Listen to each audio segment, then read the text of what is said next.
Suresh. Thank you for joining us today.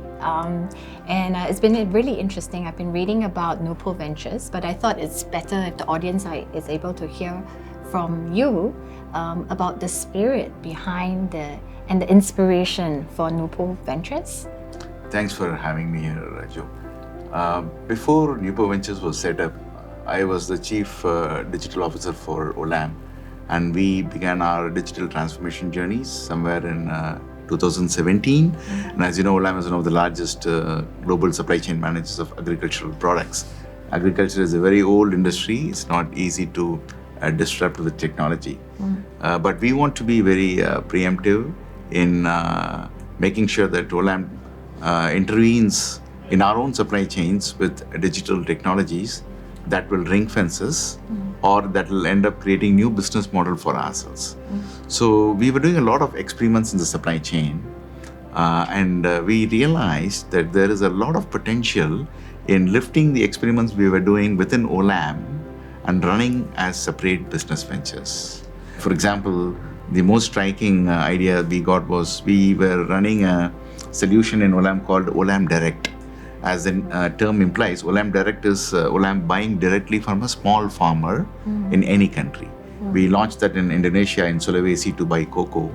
And that was an eye-opening experience for Olam. Never in the past, a multi-billion company was able to buy directly from a 1-hectare farmer in Indonesia through the simple app that we developed. It was only buying cocoa from the farmers. Now we thought we can take this solution and run it like a separate business venture with no connection to Olam. So our experiments with technology and our deep strengths and legacy in the agribusiness over the last 35 years, a combination of these two led us to believe that Olam could also run different business enterprises like a startup, which are in many ways counter-cyclical to Olam. So that's how the spirit of Nupo Ventures came. What do we do with all our latent assets? What do we do with all the skills and capabilities that we have built in the supply chain for agriculture in the last 35 years? And more new technologies are emerging. Can we combine Olam's experience, Olam's assets and technology to run or create new business enterprises, which hopefully one day could be larger than Olam? So that was the thinking behind Nupo Ventures. Right. And in the course of doing so, because Olam is largely, of course, everybody knows of it, and it's the way that it has paved for opportunities, especially in agriculture. As I understand, the project and the solution itself actually serves for us to enable smallholding farmers. Can you tell us a little bit more about that? Yeah. Now, in Olam's business, we interact with smallholder farmers from multiple countries. Olam has presence in more than 60 countries. And since our humble beginnings in 1989, we have spread out. We began from Africa in Nigeria and then came to Asia, to Eastern Europe, Western Europe, US, South and Central America. So today, Olam has the privilege of directly or indirectly touching the lives of 6 million farmers, smallholder farmers across the globe. This, over years, led us to believe that in our business models, without doing anything separate for sustainability, for corporate sustainability, we can positively impact the lives of stakeholders that we work with in the supply chain, including farmers and everyone else in this space. And in many countries, we've always been buying from farmers, cooperatives, agents, and technology allows us to access farmers directly in seeing how we can positively impact the lives of smallholder farmers. And Olam always has believed this, which is why the principles of sustainability for Olam is actually integrated and embedded in our business strategy. It is not something that we do separately to be a good corporate citizen. If we can reimagine our supply chain, which benefits all stakeholders, including the smallholder farmers, that itself is a testament to our leadership in sustainability. So our experience in working with multiple smallholders led us to believe that we are the rightly paced corporate citizen to be able to intervene and create that change. In fact, our purpose when we were one company. We have gone through a restructuring, Joe. Yeah. Before that, our purpose was to reimagine global agriculture and supply chain. Yeah. Right? So that, in a nutshell, reflects our ambitions of how we should work to positively impact smallholder farmers. Right. No, that is amazing, because as at Stewardship Asia, we have all the intentions of getting businesses to understand that you can do well by doing good. i.e., it doesn't mean that you do well first and then you do good, right? That innovation that's happening, as you have described it, is what we actually call creative resilience as a value, which is in our learning compass and our framework. It essentially also describes how a company should relook at the whole landscape and being able to foster creative and collaborative solutions for the ecosystem that actually supports you with technology and innovation. Yes, like it's which is why I mentioned the term stakeholders. It's not just farmers; they are a very important part. But then we include NGOs in different countries. Yeah. We work with TechnoServe, USAID, World Bank. We work with financial institutions. We work with local governments. We very closely work with our large customers who are food companies. And all of us come together in reimagining a supply chain that's going to create a positive impact for the people in the supply chain and, of course, for the community and the planet. And are you able to also share probably some broad statistics about that social impact that you've brought to the farmer community? If you look at, there are two parts. One is the main Olam and Jiva. If we talk about Jiva, this is the fourth year of our operations for Jiva. It's largely in Indonesia, and in 4 years, we have managed to build a platform and access anywhere between 80,000 to 100,000 farmers. Not only farmers. Our whole objective was to use technology in simplifying the supply chain, in bringing trust, transparency, and reliability to the supply chain. So besides the 70,000 to 100,000 farmers, we also have what we call as micro-entrepreneurs. Now, micro-entrepreneurs are the ambassadors for Jiva in Indonesia, because they are the one who come into direct touch with the smallholder farmers. True. Even though you have technology and the app, it is practically still impossible to directly engage with a small farmer. Right. So we recruit these micro-entrepreneurs who could be a large farmer or who could be a rural village head that the farmers trust because they know that person. And these micro-entrepreneurs help Jiva in providing credit facilities to farmers, in providing inputs like seeds, pesticides, fertilizers to farmers. And when the farmers harvest, the micro-entrepreneurs help us to buy the offtake from the farmers. Now, these micro-entrepreneurs were not there before Jiva came into play.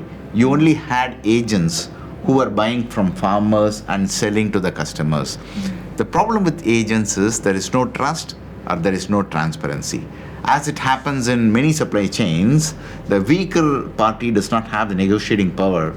So if the farmer is weak in terms of bargaining power, the agents tend to sometimes exploit the farmers on quality, price, quantity. What we have done is we have eliminated the agents and brought in micro-entrepreneurs. And micro-entrepreneurs are Jiva's brand ambassadors. And micro-entrepreneurs also means you're creating new economic value addition in the rural systems, because a micro-entrepreneur, in our estimates, if he or she manages 50 or 60 farmers successfully for every season, they can earn something equivalent to the highest rural wages in Indonesia. And some of the highest rural wages would come from mining industry. So our micro-entrepreneurs could earn that much by just servicing farmers and working with Jiva. So take about 70 to 100,000 farmers and about 3,000 to 4,000 micro-entrepreneurs that we have. And we also have about 1,000 to 2,000 retailers who sell inputs. So these are the stakeholders Jiva is touching on the ground directly in terms of impacting their businesses positively. And one major impact for the farmer is the farmer getting better realization for what they are selling to Jiva.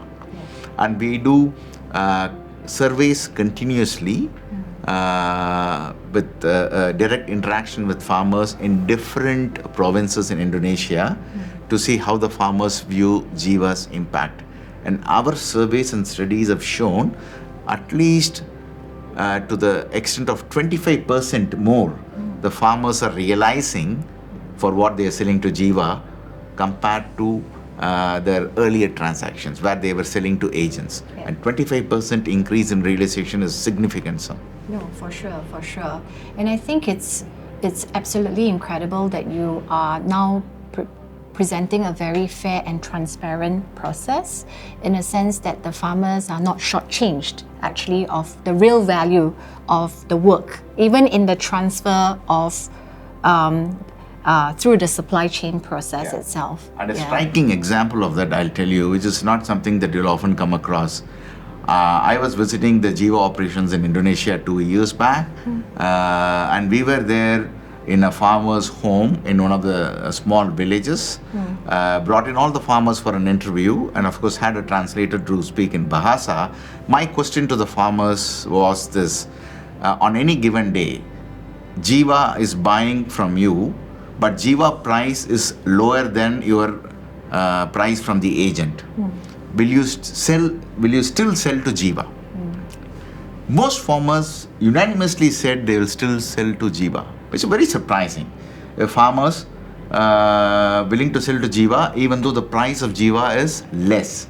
The next question I asked was, okay, what is the tolerance? Up to what level a drop in price you will take? For example, 50 rupiah per kg or 100 rupiah per kg. The farmers were able to quantify that I will trust Jiva even if Jiva's prices is 50 to 75 rupiah lower per kg compared to the agent. So that actually demonstrates the trust Jiva has built on the ground, because the farmers are thinking, if Jiva is giving this price, there should be some logic.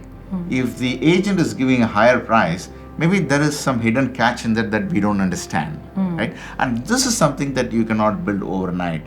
Every season you operate, you show to farmers that you're not a fly-by-night operator, you're going to be there forever, you're part of a large company, and you're there to permanently change the supply chain for the better. And that trust takes time to build.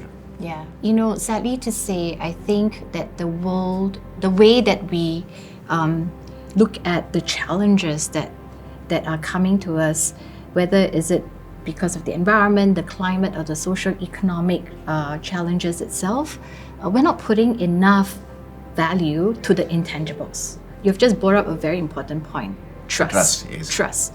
So I can see from the engagement that you've been doing on the ground, and this has gone quite a long way for that trust element to be fostered, right, between the agents and the farmers, and it actually effectively translates to economic value from all perspectives, no matter how you see it. Absolutely. And why trust is important is, if you want farmers to change, to listen to you, say in terms of a crop advisory, if you want to change the behavior of farmer, the farmers will not listen to some strange company that they have not heard of and do practices which are different from what they've been doing for 30, 40 years. So you build trust first. And once you build trust, then the farmers would be willing to listen to anything that you say. Because we want to address the other big problem, which is the yield. The yields are very low in smallholder farming compared to large acreages that you see in Europe, North America. Especially Jiva is present in corn in Indonesia. The corn yields are very low in Indonesia. And we know some of the reasons are very primitive practices, because the farmers have been adopting that for a long period of time. Like sowing too many seeds, thinking there will be too many plants that will grow, not giving enough space when they sow the seeds. But how do you go and tell them, don't do this, start doing this? You have to build trust, which is why Jiva invested a lot of time in building the trust.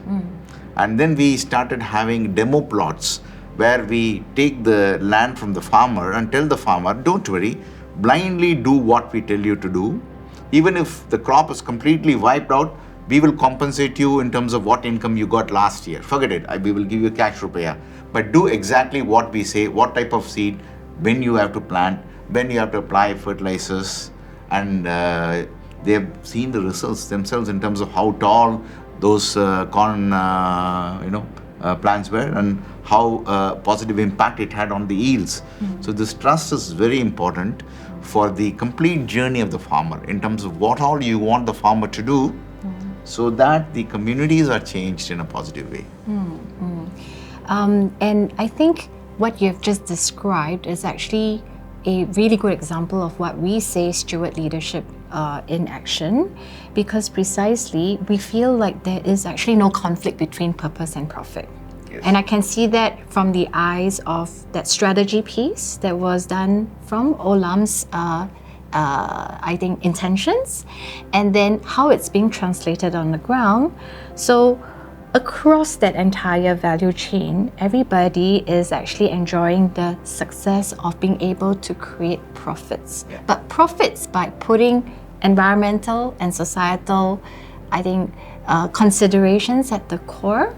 This is actually the work of SAC as well. We've been on this journey to try and uncover what that looks like, and to be able to get businesses to understand that so long as you come from a values-based approach, I think the long-term viability of a sustained organization, be it how big or how small, will be there. Yeah. And Olam is privileged to be in a position to do that.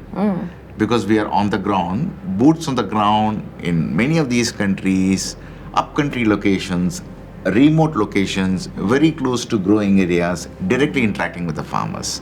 So it gives us this unique opportunity to play this role of being a catalyst in changing the supply chains. And I guess from a business point of view, we always would come into conversations, especially with shareholders or stakeholders, about long-term, short-term. Can you just describe if you've had any incidences where that had to come into play as you were envisioning and rolling out, the projects itself? Yeah. Yes, often what comes into play is you are creating profit with purpose ventures. What is the runway that you are defining for that? Yeah. What is the appetite you have to invest? The time horizon that you're looking for. These are existential questions always shareholders on the board asks. Yes. You are running Jiva. How many years it will take Jiva to be profitable? And can Jiva turn profits which are as attractive as what I would do by trading in cocoa or coffee, where I can employ traders? It may not be. But as long as you are a supply chain manager and your purpose is defined in a way that you will control the supply chains in a way that you will have a positive impact, then you need to evaluate these opportunities in a slightly different way. We have not arrived there. It's always a struggle. People question me why you are investing so much in a business where margins are not as attractive. Now, even VCs have learned that the hard way. The last 5 to 7 years, at least 2 years before, there was so much of rush of VCs coming into AgTech with very low realization that AgTech returns will not be as attractive as investing in a cryptocurrency or some other high-tech SaaS platform. You need patient capital for AgTech because it takes time to work on the ground. So these conflicts are something that comes in our annual planning cycles. It's something that we manage. But the larger purpose of Olam sometimes helps me to push through that agenda. And Sunny, being a very passionate sustainability champion, the founder of Olam, sometimes it helps to take that long-term view that this capital that we are investing is rightfully done so, and it will deliver its economic return. The profile of that might be different to what you're making elsewhere, but as a portfolio, it will do justice to shareholders. That's how we would like to believe. Yes. But it's not easy. Yes. These conflicts happen all the time. Yeah. Even in Jiva, I'll give you an example. We first started with very holy grail objective. We will directly interact with farmers through the app. It did not happen. The ground realities were different. We knew the farmers had smartphones, but we realized when they go to the farm, they were not taking the smartphones that was used by the farmer's family to be on social media. The farmer was just carrying an old phone into the field. Okay. We thought we will do an advice directly based on satellite, what the farmer should do on the field. That level of sophistication has not come. Yes. So the digital engagement for the farmer, we thought could happen easily. Now we believe it will take more time. So what will you do? It's an ethical dilemma. We still have to be on the ground. We still have to run Jiva. We still have to positively impact farmers. We said it's okay. We will still indirectly impact farmers, but focus on micro entrepreneurs, that other stakeholder that I was explaining to you. Yeah. Micro entrepreneurs are very critical, because if you have to reach out to 500,000 farmers in Indonesia, we will need more micro entrepreneurs. Eventually, in 5 years or 10 years, we'll be able to directly deal with farmers. It's okay. But today we are doing it through the axis of micro entrepreneurs. It's still not directly contradicting with the purpose of Jiva, which is to uplift the lives of smallholder farmers across the globe. So these are the trade-offs sometimes you will make in the short term, but it does not go against the grain of what you stand for. Yeah. And it's really good that you brought up the point on ethical dilemmas. To be a good steward at some point in time, it always comes down to it is a choice. And essentially, it comes down to your fundamentals and your foundation. What are the core values? Do you mind sharing? So what has kept Olam, the team, yourself, everyone to be focused on the purpose and the mission? What kind of values come to mind? I think the first value would be the DNA of an entrepreneur, and that comes directly from Sunny. I created a 50+ billion empire from nothing in 1989, about just 35 years. So Sunny would like to believe, and to a large extent rightfully so, has created many entrepreneurs in Olam. My background is finance. I have nothing to do running a business. I was running finance in Olam for many years, now to having two roles of managing venture and running the technology business. So this entrepreneurial DNA makes everybody to think how you can unlock a value creating opportunity as you do business. That's why, as I was explaining in the beginning, our digital experiments led to creating Nupo Ventures. Which is basically exploring every opportunity comes by you. Can we create value out of this? That's the entrepreneurial culture. The second aspect is about embedding sustainability into the business strategy because of being in agriculture, because of working with smallholder farmers, because of a deep presence in emerging economies across the globe. We realize we are unique. So we naturally were bestowed with that, if I can call, a responsibility of stewardship, right? You could exploit the supply chain, or you could take the responsibility of being a steward and see what you can do for the stakeholders. So that made us think very differently about sustainability from very early days.